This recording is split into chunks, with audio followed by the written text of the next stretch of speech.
Secrets. The news had been covering the murders seemingly non-stop over the past 18 months, and Diane was getting sick of it. While she was definitely sympathetic to the tragedies that befell the co-eds, she always felt they bore some of the responsibility of their fates. As a strong Christian woman, she believed that godly living was imperative to survival in a godless world. She felt emphatically that her Christian values are what kept her and her family safe. Her daughter was away at school and it scared her a little bit. She was a great girl who focused on her schoolwork and would never be in a position to be killed by a psychopath, she hoped. It gave her a sick comfort when she heard about what the girls were doing before they were killed. As long as she could keep her daughter away from that lifestyle, she would be fine. She fit the description of the other girls in every other way. From the sound of things, all of the victims had been out partying, drinking and, most likely, fornicating. She believed it was these actions that put them in a position to be victims in the first place, thus, they were partly responsible for their own deaths. If they'd stayed home, studying and living godly lives, they'd still be alive. However, despite her beliefs, the way in which the women died was horrific to her, and she hated when the news began describing the state of the victims. She switched the channel, landing on yet another headlining news coverage of the latest gruesome homicide. This death was the 10th in the 18-month span. 20-year-old Gia Moriarty was found in the back of a frat house in Austin, positioned behind a dumpster. This homicide bore fruit for all the newscasters who had begun speculating about the potential of a serial killer. Diane didn't believe that at first, but now it made sense. All the women were Caucasian with brown or black hair and in their early 20s.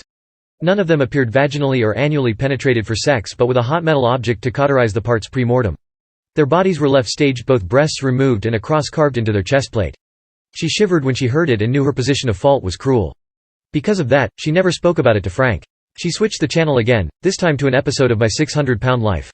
One of her guilty pleasures. She loved to watch the way other people lived, but truthfully, deep down inside, she would sit and pass judgment at their physical limitations, despite her being 80 pounds over the recommended weight for her diminutive frame. But, in comparison, she was healthy and that made her feel good. "I was watching that news story, honey." Frank spoke up from his recliner to her right. He was so quiet she had forgotten he was there. "Oh, sorry, Frank. I don't wanna hear about them girls being killed by some psychopath. Some of them remind me of Becca." He sat up, quicker than she'd expected, but his tone was still soft and slow. "Now, how you know he crazy?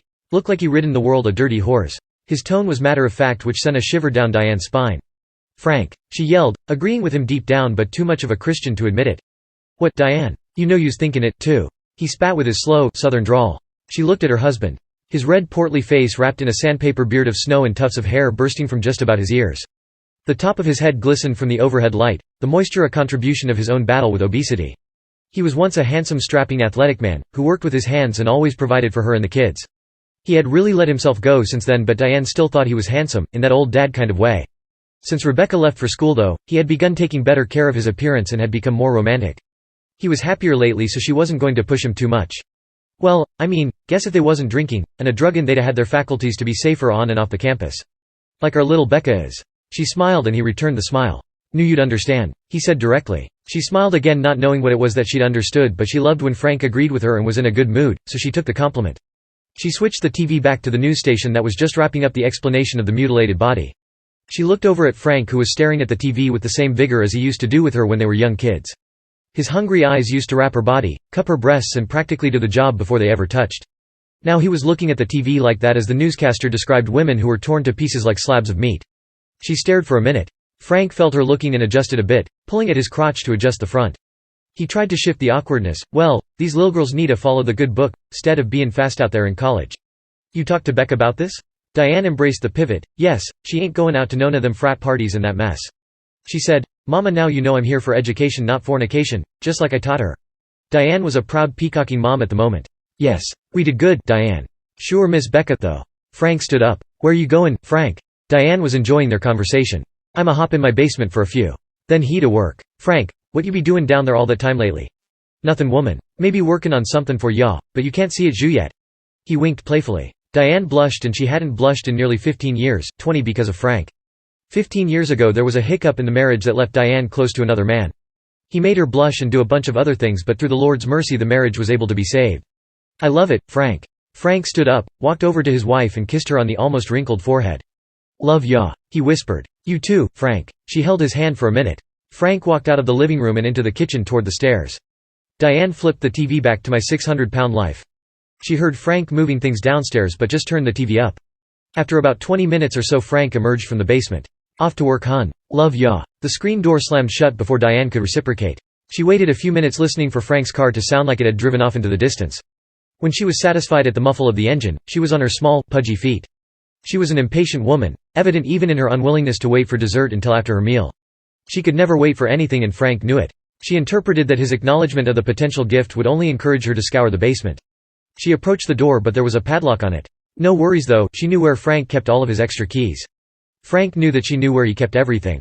This only solidified her belief that he wanted her to find what was in the basement. She went to the front door and popped up a loose floorboard. She reached into the dark space, and pulled out a large janitorial-looking keychain. She stood up, fingering through them as she walked toward the basement door. She found a series of keys that looked like they could open the smaller bronze padlock. She tried the first and then the second with no luck. For some reason she jumped to the fifth one and slid it in the lock, perhaps because the shades of bronze were the most similar. The key turned and the steel mechanism released and shifted. The lock opened. Basements were rare in the South for a multitude of reasons, from conditions to necessity. Some include temperatures, ground freezing depth and even soil composition. Still, Frank had insisted on paying the extra money when they had the home built about 15 years earlier, shortly following Diane's affair. Frank told her that it gave them a fresh start. He was very selective in their location, making sure the soil could support a basement. He would say that it was for storage purposes, which was something that other Texans would never understand. Diane didn't question his logic much. In fact, she generally supported him and didn't have much of an argument since he forgave her infidelities. "Thank you, Lord." Diane pulled off the lock, placing it on the counter to her right. She opened the door and was immediately hit with the stench of mildew, formaldehyde and a faint perfumey smell probably named something like Love Spell or Sugary Kisses. For a split second she thought Frank might have bought her a new perfume. She wasn't a fan of those young girl smells, but it was the thought that counted, and currently, Frank had become increasingly thoughtful. She descended the stairs, each one moaning under the stress of her weight. The smell intensified as she walked into the dark basement. Looking to her right, she noticed an old surgical table she didn't remember owning, with a dark brownish liquid stain running off the edges. Some of Frank's old tools littered the corner, his industrial blowtorch perched near his old iron fireplace rods that had burnt animal flesh charred on the tip. Similar brown liquid spots left a trail on the cold, cement basement floor deep into the darker recesses. Diane walked towards the darkness, squinting to see what was in the back left corner of her moldy basement. Her eyes still adjusting, she saw the silhouette of jars on shelves. She could tell the jars were filled with a dark liquid. 2 gelatinous orbs floated in the liquid, but she couldn't make them out clearly. She looked around for a light cord hanging from the ceiling and remembered that there was one in the center of the basement. She walked to her right and toward the center of the basement and yanked on the cord. A dangling free-standing light with no cover swung awkwardly in the basement, the light flailing around recklessly. Her eyes stung from the sudden burst and she adjusted, looking to her left first in the jar corner. The liquid was blue and the orbs were. No, it couldn't be. She rubbed her eyes aggressively, leaving stars when she opened them back up. She walked closer, grabbing the first jar with shaking hands, looking terrified at the floating slabs of flesh that looked forcefully removed from women's chests. There had to be almost 50 jars, all with similar size and shaped breasts. No, more. She didn't hear the truck rolling slowly down the long gravel road toward the house or the squeaky brakes as the trunk came to a halt just outside the window. Diane backed up, hyperventilating. Her mind was spinning, her heart beat with an impressive thump. She turned to run and saw something at the opposite corner that made her stop. She walked toward the far right, the light still swinging back and forth, slowly teasing her with a partial visual and then burying what she was seeing in deep darkness. She reached up for the light and held it in her shivering right hand, making a loud clanging noise as it smacked rapidly against her rings. Diane aimed the light at the far right corner and there was a young woman, naked on the floor. Her body was bruised and battered. She shivered, nearly dead, her nose and eyes were wrapped tight with a thick cloth. The girl couldn't have been much older than Rebecca. Diane placed her hand over her mouth. Tears gushed from her eyes. She swore the girl was dead, but then her body flopped, like a fish on her last breath out of water. Diane squinted through the tears and saw the girl's lips were sealed closed with an adhesive and stitches. Diane nearly threw up, bile filling her throat then up to her mouth. She swallowed it down in an acidic gulp. Her face contorted. Diane didn't hear the front door open or the sound of footsteps in the kitchen. The loud throbbing in her ears drowned out the basement door being pulled open and the loud creaking of each step down into the basement.